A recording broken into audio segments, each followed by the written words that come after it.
इदं सवित्रे इदं न मम ॐ भूर्भुवः स्वः तत्सवितुर्वरेण्यं भर्गो देवस्य धीमहि धियो यो नः प्रचोदयात् स्वाहा इदं सवित्रे इदं न मम ॐ भूर्भुवः स्वः तत्सवितुर्वरेण्यं भर्गो देवस्य धीमहि धियो यो नः प्रचोदयात् स्वाहा इदं सवित्रे इदं न मम ॐ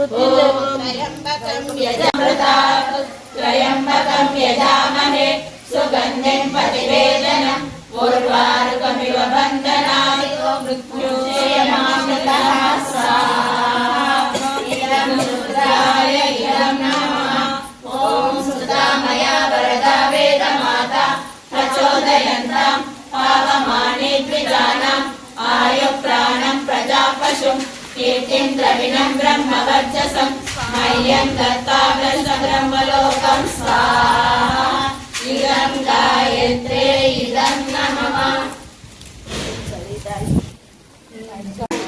ोदरीरिचं यद्वा न्यूनमिहाकरम् अग्निष्टविद्या सर्वं शिष्टं सूतं करोतु मे अग्नये शिष्टभुते सूतभुते सर्वप्रायश्चित्ताहुतीनां कामानां समर्पयित्रे सर्वान् कामान् समर्पयात् स्वाहा इदं अग्नये शिष्टभुते इदं न मम पूर्णमदं पूर्णमिदं पूर्णात् पूर्णमुदच्यते पूर्णस्य पूर्णमादाय पूर्णमेवावशिष्यते स्वाहा इदं सर्वं वै पूर्णं स्वाहा ॐ सर्वं वै पूर्णं स्वाहा ॐ सर्वं वै पूर्णं स्वाहा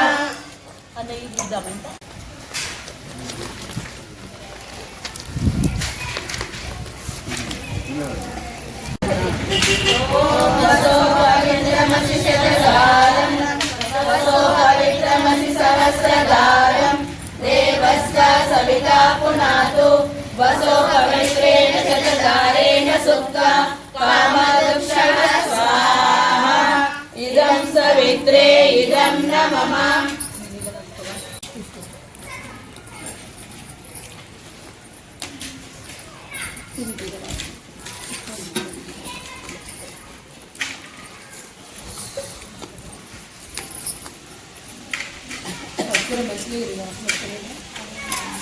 बोलो सभी ज्ञानी बनो पूर्वजों की भांति तुम कर्तव्य के मानी बनो हो विचार समान सबके चित्त मन सब एक हो ज्ञान देता हूँ बराबर भोग्य पास बुने कहो हो सभी के दिल सदा संकल्प अविरोधी सदा मन भरे हो प्रेम से जिससे बड़े सुख संपदा सब वेद पढ़े सुविचार पढ़े बल पाए चढ़े सत ऊपर को अविरुद्ध रहे रुजपंथ कहे परिवार कहे वसुधा भर को ध्रुव धर्म धरे पर दुख हरे तनु त्याग करे भव सागर को दिन पेर पिता वरदे सविता हम आर्य करे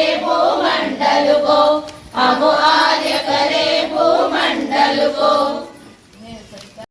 जगद रक्षक నీవు ఎల్లప్పుడు వైదిక కర్మలందు ప్రవృత్తమవుటలో మాకు దాన శక్తి గల బుద్ధినిమ్ము ఇతరులకు వైదిక సిద్ధాంతమును బోధించి కర్మలను ఆచరింపచేయుటలో మాకు శక్తిని యుక్తిని ధైర్యమును బలమునిచ్చి విశ్వమును ఆయుర్వాణించును దినదిన వర్ధమానమవునట్లు మమ్ములను కటాక్షించుగాక ఓం శాంతి పాఠం ఓం యౌ శాంతి అంతరిక్షం శాంతి रुदिनी शांति आपः शांति ओषधय शांति वनस्पतय शांति विश्वे देवा शांति ब्रह्म शांति सर्वगं शांति शांतिरेव शांति सामा शांतिरेति ओम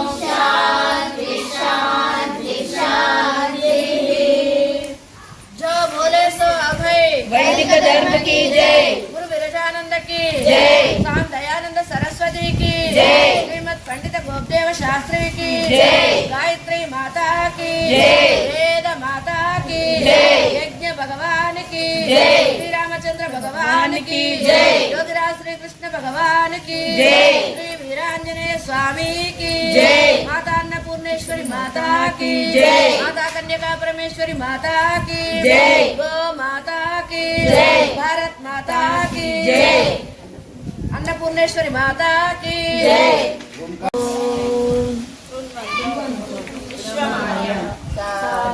नमस्ते। भगवान विश्वेश्वर ऋषि प्रभाकर जी की अन्नपूर्णेश्वर भगवान प्रभाकर जी की యజ్ఞము అంటే ఇది అన్నపూర్ణేశ్వరి గుడి ఋషి ప్రభాకర్ జీ ఇది స్థాపన చేసిండు. ఇది అప్పటి నుంచి కార్యక్రమాలు అన్నీ ఎప్పుడు జరుగుతూనే ఉంటాయి అన్ని. ఇది SSY వాళ్ళది, ఇది ఆర్య సమాజం. అయితే ఈ యజ్ఞం ఎందుకు చేయాలంటే యజ్ఞాత్ భవతి పర్జన్యాదన్న సంభవ అని భగవద్గీతలో యజ్ఞం వల్ల వర్షం పడుతుంది.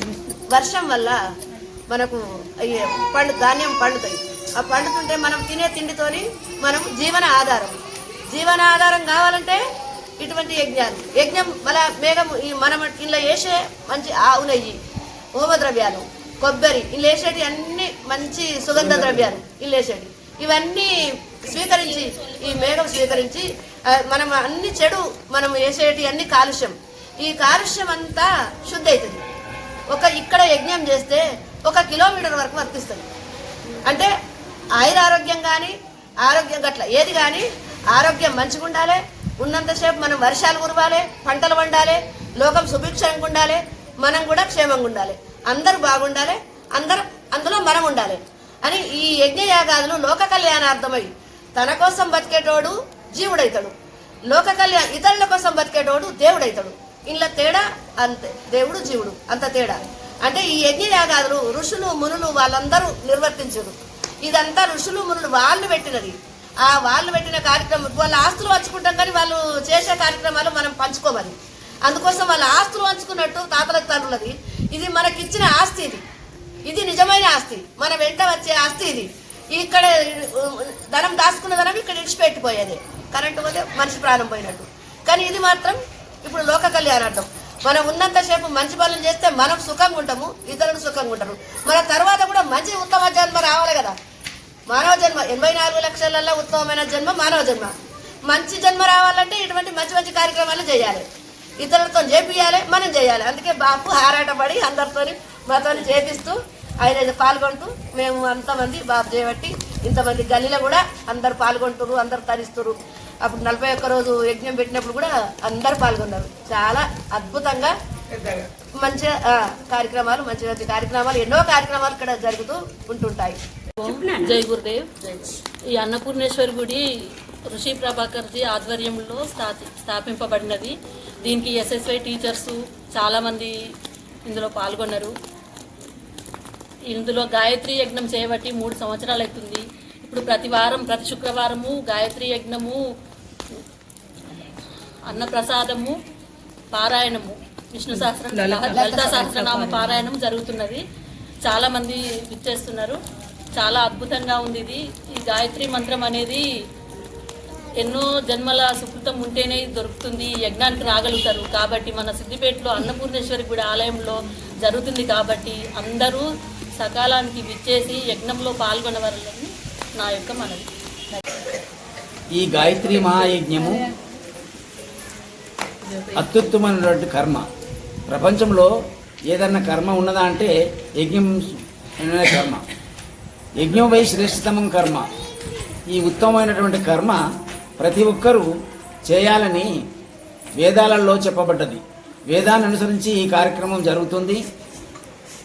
పృథివీ ఆపస్తేజో వాయుర్ ఆకాశం పంచభూతాలతోనే ఈ సృష్టి నడుస్తుంది. కాబట్టి పంచభూతాలను నిరంతరం మనం వాడుకుంటున్నాం. కాబట్టి పంచభూతాలను శుద్ధి చేయడానికి ఈ గాయత్రి మహాయజ్ఞం ఉపయోగపడుతుంది. కార్యక్రమం ప్రపంచం శుద్ధి అవుతుంది. కాబట్టి ఈ వేద ప్రచార స్వాధ్యాయ సమితి ఆధ్వర్యంలో అన్నపూర్ణేశ్వరి దేవస్థానంలో ప్రతి శుక్రవారం గాయత్రి యజ్ఞం జరుగుతుంది, అన్నదానం జరుగుతుంది. ఇది ప్రతి ఒక్కరూ చేయవలసినటువంటి కర్మ. కాబట్టి ఇది అందరూ చేయాలి. ఇంకెందరికైనా మేము ప్రోత్సహించి వాళ్ళను తయారు చేయడానికి మేము ప్రయత్నం చేస్తాం.